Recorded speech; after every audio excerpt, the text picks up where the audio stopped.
चतुर्थी की पूजन में जो आप आखा दाना रखते हो, गेहूं वगैरह कुछ भी जो रखते हो, उसकी बड़ी महत्वता होती है महाराज। यहाँ तक कहा गया है, चतुर्थी की कथा तो आप लोग पढ़ते होंगे, जो लोग पढ़ते हैं उनको मालूम होगा। चतुर्थी की कथा में लिखा है,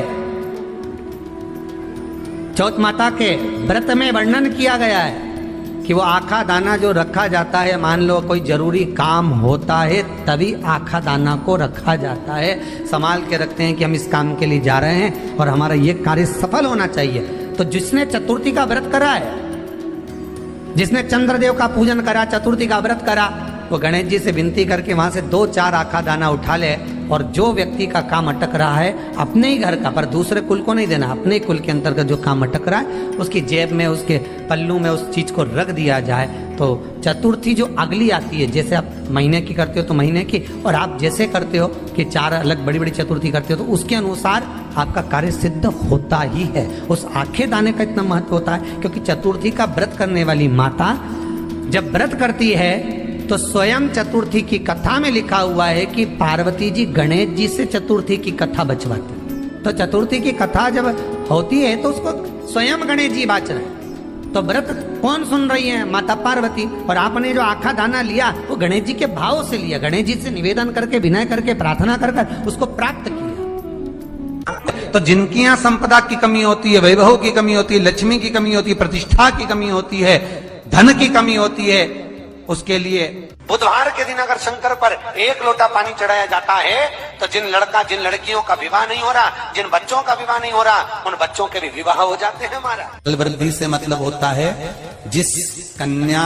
या वर का विवाह नहीं होता, 40 साल हो गए या 30 साल हो गए, या जब 28 के बाद में लड़का लड़की क्रॉस हो जाए कि 29 में, 30 में, 32 में, 34 में, 40 तक पहुंच गए और विवाह नहीं हो रहा, तब बेलपत्री के जो पेड़ होता है, वृक्ष होता है, उस वृक्ष की जो डाली होती है, उस डाली के मनकों से जो माला बनती है, बाजार में भी मिल जाती है बेल की माला, उस माला को भगवान शंकर को समर्पित कर कर बेलपत्री के वृक्ष के नीचे बैठ कर भगवान शंकर का पंचाक्षर मंत्र का जाप करना है।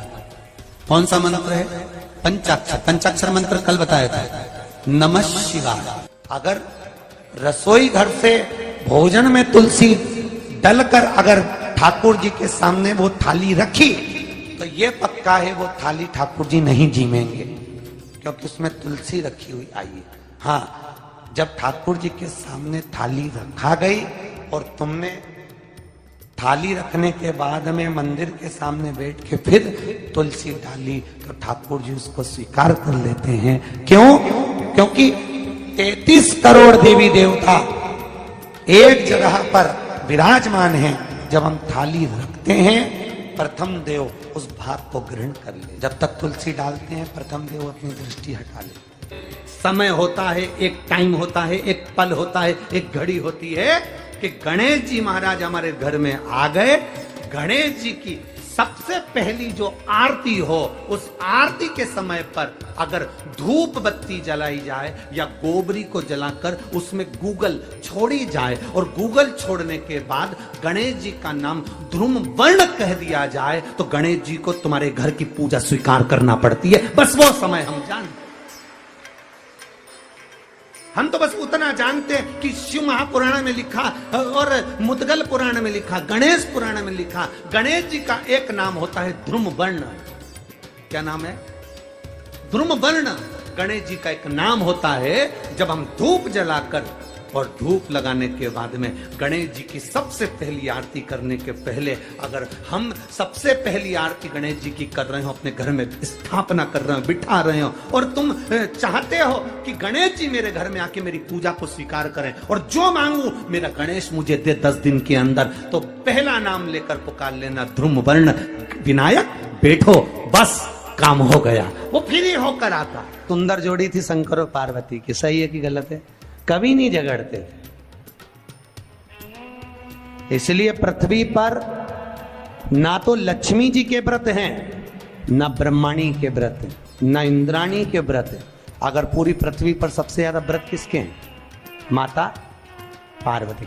तीज का व्रत किसका? पार्वती का। चतुर्थी का व्रत किसका? पार्वती का। चौथ का व्रत किसका? पार्वती का। छठ का व्रत किसका? पार्वती का। जितने व्रत है सब माता पार्वती। गणेश जी मैया को प्रसन्न करने के लिए अष्ट रूप में धारण करते हैं। 8 रूप भगवान गणेश जी ने धारण किए। एक मयूरेश्वर गणेश, दूसरा सिद्धि विनायक, तीसरा बल्लालेश्वर, फिर वरद विनायक, फिर चिंतामणि, फिर गिरजात्मज, फिर भगवान गणेश विघ्नेश्वर अष्ट विनायक, फिर महागणपति। ऐसे गणेश जी के अष्ट नाम हुए। उस समय तिजोरी के अंदर जो गणेश की प्रतिमा रखी जाती है किस नाम से रखी जाती है? तो तिजोरी में हम जो गणेश की प्रतिमा रखते हैं वो वरद विनायक के नाम से रखते हैं। कौन सा गणेश? वरद। वरद विनायक के नाम से तिजोरी में गणेश रखते हैं।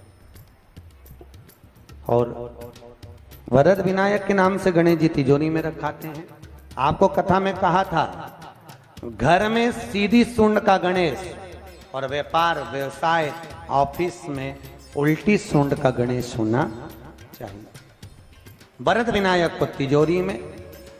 जब मकान का गृह प्रवेश होता है तो गणेश जी की पूजन जो दरवाजे पर करी जाती है उसे सिद्धि विनायक गणेश कहते हैं। कौन सा गणेश? सिद्धि विनायक। जब हम घर में शुभ कार्य हो, बंदर बाल लगाएं, कोई दरवाजे पर शुभ लाभ लगाएं या स्वस्तिक बनाएं या माताएं दरवाजे पर रंगोली डाले तो उसी समय पर सिद्धि विनायक के नाम से रंगोली डालना चाहिए। तो घर में लक्ष्मी बढ़ती है, सिद्धता बढ़ती है।